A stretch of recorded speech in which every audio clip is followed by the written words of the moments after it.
আমি চ্যালেঞ্জ দিয়ে বলতে পারি, আওয়ামী লীগের মতো বদমাইশ দুশ্চরিত্র বাম দল আল্লাহর আকাশের নিচে জমিনের উপর আরেকটা পয়দা হয়। তুমি যে lakh lakh million million dollar পাচার করেছ, সব টাকা বাংলাদেশের মানুষকে ফেরত দিতে হবে।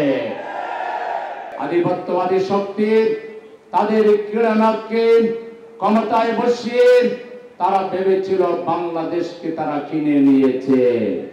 তারা বাংলাদেশের উপরে তাদের ইচ্ছা মাফিক যা খুশি তারা তা চালাতে পারবে স্থায়ীভাবে, সেই স্বপ্নে তারা বিভোর ছিল। কিন্তু তারা জানে না বাংলাদেশের জনগণ কতটা সঠিক সিদ্ধান্ত নিতে পারে, সময়ের সিদ্ধান্ত সময়ে কিভাবে তারা নিতে পারে সেটা মাত্র জুলাই এবং আগস্টের এই 36 দিনের আন্দোলনে বাংলাদেশের ছাত্র সমাজ গণমানুষ সেটা প্রমাণ করে দিয়েছে।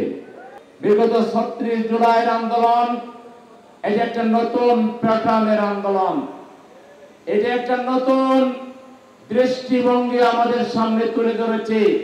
এটা কোনো গতানুগতিক আন্দোলন ছিল না।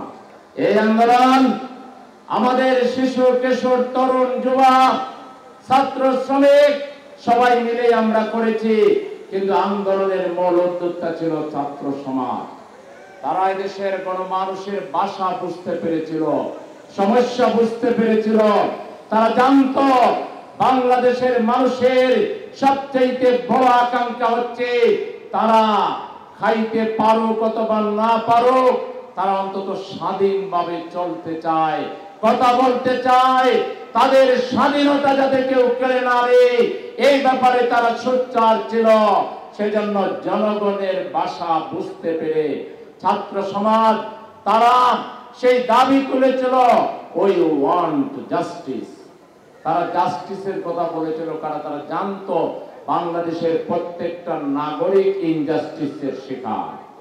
কোথাও কোনো ন্যায় বিচার ছিল না, মাইট ইজ রাইট চালু করা হয়েছিল।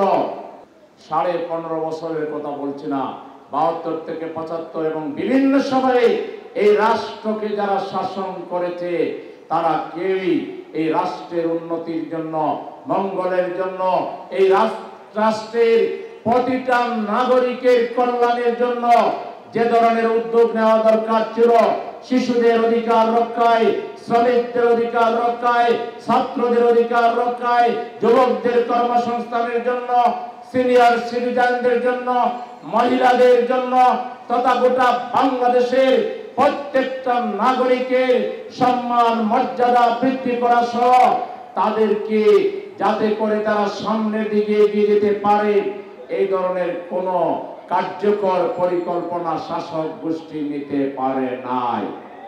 বিশেষ করে স্বাধীনতা উত্তর যে শাসক গোষ্ঠী ক্ষমতা পেয়েছিল, তারা জাতিকে, এই জাতির সংখ্যাগরিষ্ঠ মানুষের যে ঈমান আকীদা, যে তাওহীদ তামাদ্দুন, যে মূল্যবোধ, এর বিরুদ্ধে তারা অবস্থান গ্রহণ করেছিল।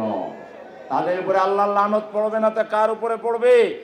ঢাকা বিশ্ববিদ্যালয় থেকে কোরআনের আয়াত রাব্বি জিদনি ইলমা যারা উঠাই দেওয়ার সাহস করেছিল, তাদের পতন হবে না তো লালন হবে নাকি? আল্লাহদ্রোহীরা পৃথিবীর ইতিহাসে কোথাও তারা কখনো শেষ পর্যন্ত সফলতা দেখতে পারে না। শেখ মুজিবুর রহমান শাসনামল সবথেকে বড় ছিল সে এবং তার দল আল্লাহর কোরআনের আয়াতকে বরদাস্ত করতে পারে না। কবি নজরুল ইসলাম কলেজ থেকে শুধু ইসলাম শব্দ বাদ দিয়ে কবি নজরুল কলেজ, জাহাঙ্গীরনগর মুসলিম বিশ্ববিদ্যালয় থেকে মুসলিম শব্দ বাদ দিয়ে জাহাঙ্গীরনগর বিশ্ববিদ্যালয়। এই জন্য ওই বিশ্ববিদ্যালয় থেকে তার সোনার ছেলেরা 100টা মেয়ের চরিত্র হনন করে দর্শনের সেঞ্চুরি পালন করেছে। আমি চ্যালেঞ্জ দিয়ে বলতে পারি, আওয়ামী লীগের মতো বদমাইশ দুশ্চরিত্র বাম দল আল্লাহর আকাশের নিচে জমিনের উপর আরেকটা পয়দা হয়। এদেশের জনগণ সাক্ষী, জামাত ইসলামী 15.5 বছর তাদের মাইলের উপরে ছিলাম, তাদের পিটুনির মধ্যে ছিলাম। সকালে এখানে পিটাইছে তো বিকালে আমরা আরেক জায়গায় মিছিল বাইর করেছি। একদিনের জন্য আমরা গা ঢাকা দেই নাই, একদিনের জন্য দেই নাই, কারণ আমাদের ঈমান ছিল। আমাদের চারিত্রিক আল্লাহ তাআলা সেই গুণ দিয়েছিলেন যে আল্লাহ ছাড়া আর কাউকে ভয় করা জায়েজ নয়। বাংলাদেশকে নতুন করে স্টার্ট করতে হবে। নতুন স্টার্টটা কি? যেহেতু ছাত্ররা বলেছে বৈষম্য চাই না, ছাত্ররা বলেছে ন্যায় বিচার চাই, আদল চাই, এটা আল্লাহর নির্দেশ। ইন্নাল্লাহ ইয়া'মুরু বিল আদলি ওয়াল ইহসান। আল্লাহ তাআলা আমাদেরকে নির্দেশ দিচ্ছেন আদল করার জন্য, ন্যায় বিচার করার জন্য, ইহসান করার জন্য, সদাচরণ করার জন্য, মানুষের সাথে ভালো ব্যবহার করার জন্য।